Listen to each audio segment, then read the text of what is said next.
So आज आपण torque म्हणजे काय, डेफिनेशन ऑफ टॉर्क ही पहिल्यांदा पाहणार आहोत. ऍज लाईक आपण सीएनई मध्ये म्हणजे इलेक्ट्रिक मोटर अँड ट्रान्सफॉर्मर पाहिलेलं होतं की टॉर्कची डेफिनेशन काय केली होती आपण. A turning and twisting moment MOMENT, a turning and twisting moment about axis is known as a torque. आणि हे एवढं सांगितलं होतं की मोटरमध्ये जे काय ऍक्सिस असतात, पोलर ऍक्सिस असतात, जिओमेट्रिकली न्यूट्रल ऍक्सिस म्हणजे GNE असतो, त्याच्यानंतर मॅग्नेटिकली न्यूट्रल ऍक्सिस म्हणजे MNA असतो. तर हे ऍक्सिस समरीला अनुसरून ही डेफिनेशन केलेली आहे. तर जो काय शाफ्टच्या अराउंड जो ऍक्सिस असतो म्हणजे तो पोलर ऍक्सिस, ह्या ऍक्सिसच्या अराउंड काय होतोय की turning and twisting moment create होतो, त्याला आपण टॉर्क म्हणतो. जनरली हा आपण रिप्रेझेंट करतो कॅपिटल T ने, आणि याचं युनिट काय आहे न्यूटन मीटर और capital N dash small m. आता ह्या ठिकाणी जो काही इंडक्शन मोटरचा टॉर्क आहे हा जनरली 3 पॅरामीटरवर डिपेंड असतो. पहिला पॅरामीटर आहे the part of rotating magnetic field, that is RMF, म्हणजेच फ्लक्स फाय. म्हणजे जेवढा जास्त rotating magnetic field year gap मध्ये तयार होईल तेवढा जास्त रोटर मध्ये EMF इंड्यूस होईल. आणि रोटरच्या सर्किट मधला जो काही इंड्यूस EMF आहे हा काय करील, तेवढाच प्रोपोर्शन जास्त करंट डेव्हलप करील, आणि हा करंट पुढे वापरला जातो डेव्हलपमेंट ऑफ टॉर्क. म्हणजेच रोटेटिंग मॅग्नेटिक फील्ड वरती डिपेंड असतो. दुसरा रोटर करंट पर फेज अंडर रनिंग कंडिशन. मी सांगितलं होतं रोटर RMF चं पुढं करंट मध्ये कसं कन्वर्जन होतंय ते म्हणजे I/R रनिंग कंडिशनला. आणि rotor power factor under running condition म्हणजे सर्वांना माहिती आहे EMF आणि रोटर इंड्यूस EMF आणि रोटर इंड्यूस करंट याच्यामधला जो काय डिफरन्स असेल त्याला आपण रोटर पॉवर फॅक्टर म्हटलेलं आहे. म्हणजेच आपण काय पाहतोय की टॉर्क इक्वेशन कशावर डिपेंड आहेत. पहिला आहे फ्लक्स म्हणजे RMF वरती, दुसरा रोटरचा करंट रनिंग कंडिशनचा म्हणजे I/R ला, आणि तिसरा जो आहे rotor power factor under running condition. कारण रनिंग कंडिशनचे पॅरामीटर का घेतलेले आहेत, कारण टॉर्क जो आहे हा रनिंग कंडिशन मध्ये काय होते, लोड जसा व्हॅरी होईल, लोड जसा कमी जास्त होईल तसा काय होतोय की टॉर्क सुद्धा व्हॅरी होतो. लोड वाढला टॉर्क पण वाढतो accordingly to meet the consumer demand. म्हणजे ह्या वरच्या 3 पॉइंट आपल्याला समजलं torque is directly proportional to phi into I/R into cos φ/R. Derivation आहे, सर्वांनी नोटबुक घेऊनच बसायचंय, त्याशिवाय समजणार नाही. याला आपण इक्वेशन 1 म्हणूया. कारण टॉर्क जो आहे इंडक्शन मोटरचा तो 3 पॅरामीटर वरती डिपेंड आहे. रोटेटिंग मॅग्नेटिक फील्ड, त्याच्यानंतर रोटरचा करंट अंडर रनिंग कंडिशन, त्यानंतर रोटरचा power factor under running condition. म्हणजेच torque directly proportional to phi into I/R into cos φ/R. According to transformation theory आपल्याला माहिती आहे ट्रान्सफॉर्मर मध्ये आपण ट्रान्सफॉर्मेशन रेशो पाहिलाय. तर याच्यामध्ये पहा K is equal to E2 आपण E1 बघितला होता. वेअर K काय आहे transformation ratio, E2 rotor induce EMF आणि E1 काय आहे स्टेटर इंड्यूस EMF. पुढे from the theory it is clear that E1 directly proportional to E2. म्हणजे जेवढा जास्त स्टेटरचा इंड्यूस EMF आहे तेवढा जास्त काय असणार आहे रोटरचा इंड्यूस EMF असणार आहे. आपण ट्रान्सफॉर्मर बघितलं, इनपुट वाढलं की आउटपुट पण वाढायचं. ओके, म्हणजेच E1 directly proportional to E2. पण मध्ये काय येतं ट्रान्सफॉर्मर मध्ये जशी कोर आहे आणि कोर काय करते फ्लक्स कॅरी करते, त्याच मॅनर मध्ये त्याच फॅशन मध्ये जी काय इंडक्शन मोटर आहे E1 कुठल्या साईडला आहे स्टेटर साईडला आहे, E2 कुठला आहे रोटर साईडचा EMF आहे. मग 2 इंचामध्ये काय आहे इयर गॅप, आणि इयर गॅप मध्ये काय असतो रोटेटिंग मॅग्नेटिक फील्ड. म्हणजे E1 म्हणजे जर स्टेटरचं इंड्यूस व्होल्टेज वाढलं EMF वाढला तर RMF वाढतोय, RMF वाढला तर रोटरचा इंड्यूस EMF वाढतोय. याला आपण इक्वेशन 2 म्हणूया. आता आपल्याला ज्या काही डेफिनेशन पाहिले होते आपण, rotor also we know that रोटरचा करंट अंडर रनिंग कंडिशन काय येतो, SE2 upon R2 square plus SX2 square. आपण हे बघितलं होतं काल. रोटरचा करंट अंडर रनिंग कंडिशन मध्ये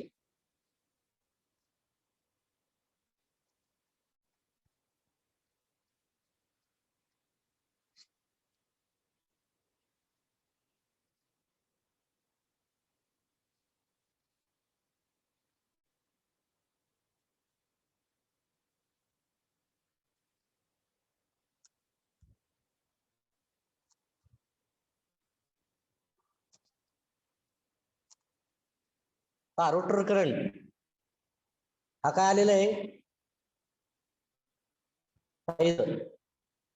अंडर रनिंग कंडिशन मध्ये E2R upon R2 square plus SX2 square. पण E2 काय आहे, इथं SE2 आहे. काय आहे, SE2 म्हणजेच हा काय येईल, E2R is equal to SE2 upon square root मध्ये R2 square plus SX2 square. म्हणजे आपण परत आपलं डेफिनेशन घेऊया. म्हणजे इथं रनिंग कंडिशनचा करंट SE2, कारण इथं E2R आहे divided by R2 square plus SX2 square. आणि कॉस φ2R आपण बघितलं होतं, R upon Z, R2R upon Z2R. पण Z2R काय आहे, स्क्वेअर रूट मध्ये R2 square plus SX2 ब्रॅकेटचा square. मग ह्या ज्या व्हॅल्यू आहेत इक्वेशन 2, 3 आणि 4, या इक्वेशन 1 मध्ये टाकू. इक्वेशन 1 कोणतं आहे, हे पहा, हे इक्वेशन 1 आहे. याच्यामध्ये टाकायचं आपण ह्या व्हॅल्यू काढल्या, फायची व्हॅल्यू काढली, I2R ची काढली, कॉस φ2R ची काढली. हे इक्वेशन 1. त्यानंतर आपण त्या प्रत्येकाच्या व्हॅल्यू लिहिल्या. ओके, म्हणजे आपण त्या इक्वेशन 1 ला पहा, काय equation 1, torque directly proportional to phi into I2R into cos φ2R. म्हणजेच इंडक्शन मोटरचा टॉर्क हा 3 पॅरामीटरवर डिपेंड असतो. आपण हे स्टार्टिंगलाच पाहिलं. आणि पॅरामीटर कोणते कोणते येते, part of rotating magnetic field म्हणजेच RMF म्हणजेच फ्लक्स फाय, त्यानंतर rotor current under running condition म्हणजे I2R, आणि रोटरचा power factor under running condition म्हणजे कॉस φ2R. म्हणजे आता आपण ह्या डेफिनेशन पाहिल्यात. फाय इथं घेतला आपण E2, कारण हे इक्वेशन काय आहे, E1 डायरेक्टली पासून D2, म्हणजे E1 आणि E2 कशाला प्रोपोर्शनल आहे, फायला. इथं आपण काय घेतला, E2 घेतला फायच्या ऐवजी. I2R ची व्हॅल्यू काय, SE2 अपॉन स्क्वेअर रूट मध्ये जी आहे ती व्हॅल्यू आपण इथे घेतली.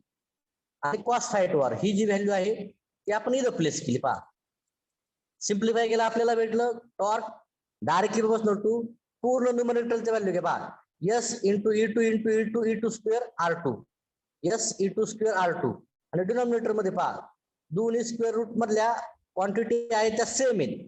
म्हणजेच काय होईल, स्क्वेअर रूट निघून जाईल आणि फक्त आतमधल्या ज्या क्वांटिटी आहे त्या राहील. म्हणजे 2 स्क्वेअर रूटचा स्क्वेअर झाला, R2 square plus SX2 square. आता इथं डायरेक्टली प्रोपोर्शनल आहे म्हणून आपण काय केलेलं आहे की या ठिकाणी K घेतलाय, कॉन्स्टंट ऑफ प्रोपोर्शनॅलिटी. हा असतो 3/2πNS. आता 3 म्हणजे काय, इंडक्शन मोटर साठी घेतलेला आहे. त्या ठिकाणी 3 फेज आहे.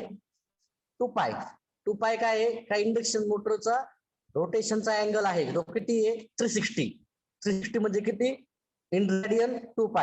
आणि ह्या 2π मध्ये काय होतं, 3 फेजच्या सप्लाय मुळे सिंक्रोनस स्पीड काय होतं, रोटेट होतं. म्हणजे हा जो कॉन्स्टंट आहे त्याला कॉन्स्टंट ऑफ प्रोपोर्शनॅलिटी म्हटलं जातं. तो असतो 3/2πNS. मग आपण ही व्हॅल्यू टाकली, इथं डायरेक्टली प्रोपोर्शनलचं साइन केलं, इथं आलंय K SE2 square R2 divided by एवढं, म्हणजे हा आला आपला टॉर्क. हे जे इक्वेशन आहे हे आपण रनिंग कंडिशनचं पाहिले. काय बघितलंय, रनिंग कंडिशनचं. कारण या ठिकाणी I2R रनिंग कंडिशनचा आहे, कॉस φ2R रनिंग कंडिशनचा आहे. म्हणजे हा जो काय इक्वेशन भेटला आपल्याला, torque is equal to K SE2 square R2 upon R2 square plus SX2 square. हे आपलं आलं torque equation under running condition. ठीक आहे, आता आपण पाहिलं होतं की स्लिप रिंग इंडक्शन मोटर मध्ये रेजिस्टन्स वाढलेला टॉर्क वाढते. पहा, R2 म्हणजे काय आहे, रोटरचा रेजिस्टन्स. म्हणजे रोटरचा रेजिस्टन्स वाढला तर टॉर्क वाढतोय. आलं लक्षात. म्हणजेच स्क्विरल केज मध्ये आपण रोटरचा रेजिस्टन्स वाढू शकत नाही, कारण का तो परमनंटली काय केलेला आहे, एंड रिंग मध्ये शॉर्ट सर्किट केलेला आहे आणि तो युजरला ऍक्सेसिबल नाहीये. म्हणजेच काय झालंय की त्या ठिकाणी जो रोटरचा सर्किट आहे तिथं आपला जेवढा रेजिस्टन्स आहे तेवढं आपलं समाधान मानावं लागतंय. ऍडिशनल आपण तिथं मॉडिफिकेशन करू शकत नाही. बट ह्या केसमध्ये काय होतंय की जर स्लिपिंग इंडक्शन मोटर असेल म्हणजे फेज वाऊंड रोटर, तर त्या ठिकाणी आपण एक्सटर्नल रेजिस्टन्स ऍड करू शकतो. जसा रेजिस्टन्स वाढू तसा टॉर्क वाढणार आहे. पहा, म्हणजे ही जी प्रोव्हिजन आहे ती पुढे फेज वाऊंड मध्ये आहे. आपण पाहिलं होतं पहा, फेज वाऊंड मध्ये आपण रेजिस्टन्स ऍड करू शकतो, पण ह्या रेजिस्टन्सचं काय होतं पुढं, तर हा रेजिस्टन्स आपण वाढवला तर टॉर्क सुद्धा वाढतो. पहा, तर हे लक्षात ठेवा, KSE2 स्क्वेअर R2 अपॉन ब्रॅकेटमध्ये डिनॉमिनेटरला R2 स्क्वेअर प्लस दुसऱ्या ब्रॅकेटमध्ये SX2 ब्रॅकेटचा स्क्वेअर. आता आपण ह्या इक्वेशन वरून करणार आहे स्टार्टिंग टॉर्क काढणार आहे. आता स्टार्टिंग टॉर्क आपण रिप्रेझेंट करतो TST ने, म्हणजे T सफिक्स ST ने. याचं युनिट पण काय असणार आहे, newton metre. We know that torque equation under running condition काय आहे, KSE2 square upon R2 square plus SX2 square. हे इक्वेशन 1 झालं आपलं. स्टार्टिंगला म्हणजे कोणती कंडिशन असते, स्टँड स्टील. स्पीड किती असतं, 0. स्लिप किती असते, 1. म्हणजे हे इक्वेशन 1 बिकम्स काय येईल, जिथे जिथे एस ची व्हॅल्यू आहे तिथे 1 टाकायचे. म्हणजे काय आलंय तो starting torque KE2 square R2 upon R2 square plus X2 square.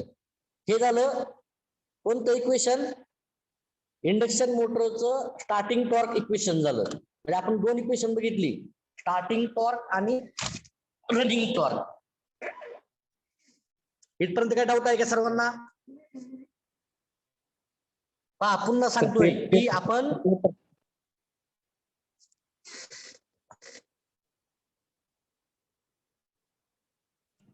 Sir paper. हा, तर आज आपण काय बघितलं होतं, पण आजची रिव्हिजन पाहूया. टॉर्क. टॉर्क काय आहे की turning and twisting moment about an axis, याला आपण टॉर्क म्हणतो. तो आपण दाखवतो कॅपिटल T ने, आणि तो आपण मेजर करतो. म्हणजे आपण कशामध्ये मोजतो, न्यूटन मीटर मध्ये मोजतो आपण. टॉर्क ऑफ इंडक्शन मोटर हा 3 पॅरामीटरवर डिपेंड आहे. कोणते कोणते, तर पहिला पार्ट आहे, पहिला पॅरामीटर आहे the part of rotating magnetic field RMF that is five.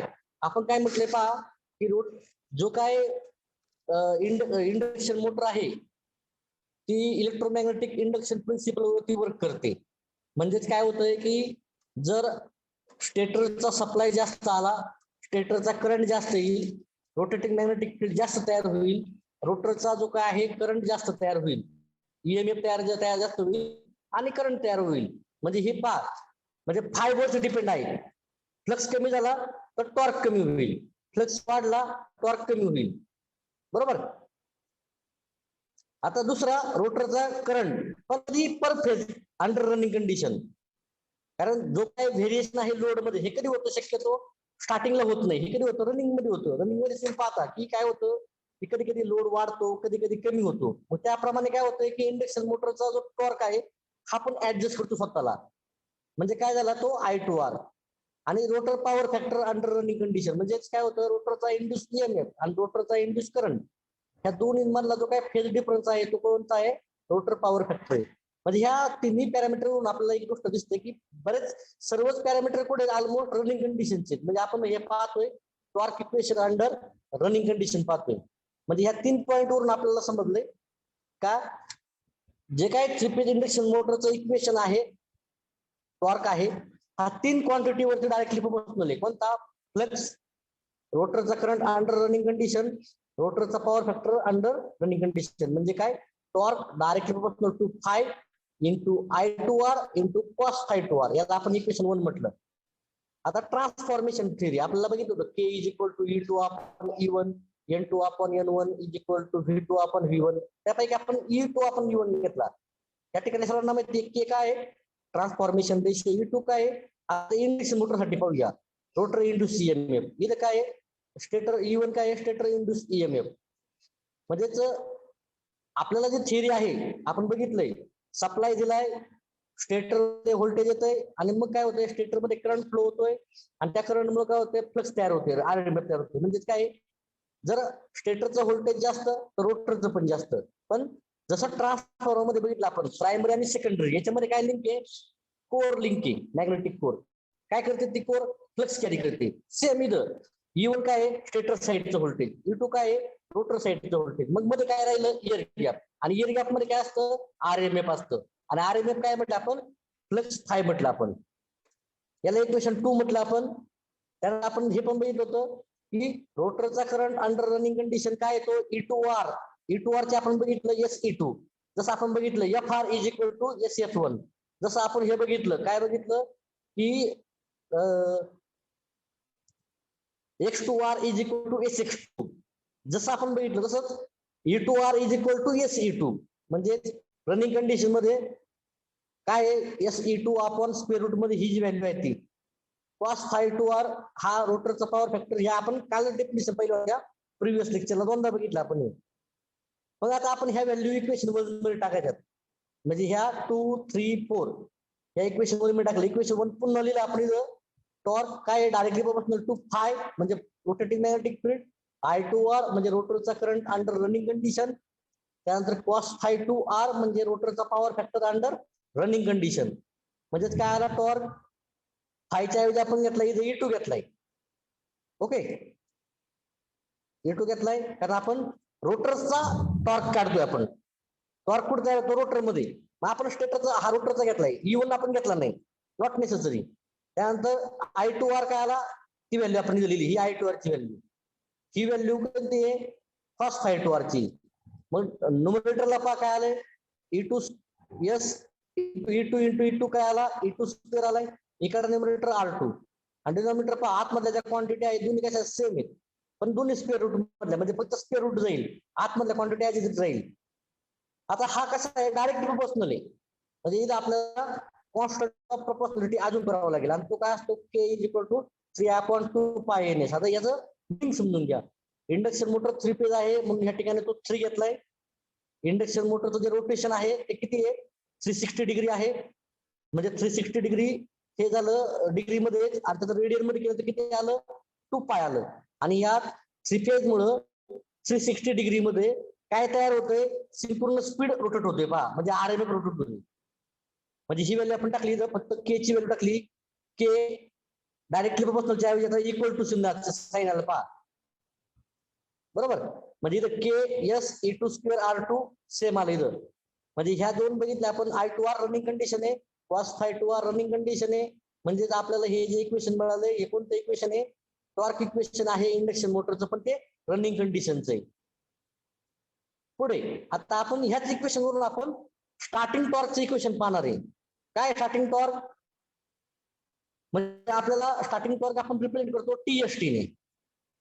Okay it is measured in newton metre. Torque आहे म्हणजे न्यूटन मीटर मेजर करणार. आणि मग आपल्याला आताच आपण डिराईव्ह केलेलं आहे काय इंडक्शन मोटरचं torque equation under running condition काय येते KS E2 स्क्वेअर R2 आणि जे आहे ते डिनॉमिनेटरला R2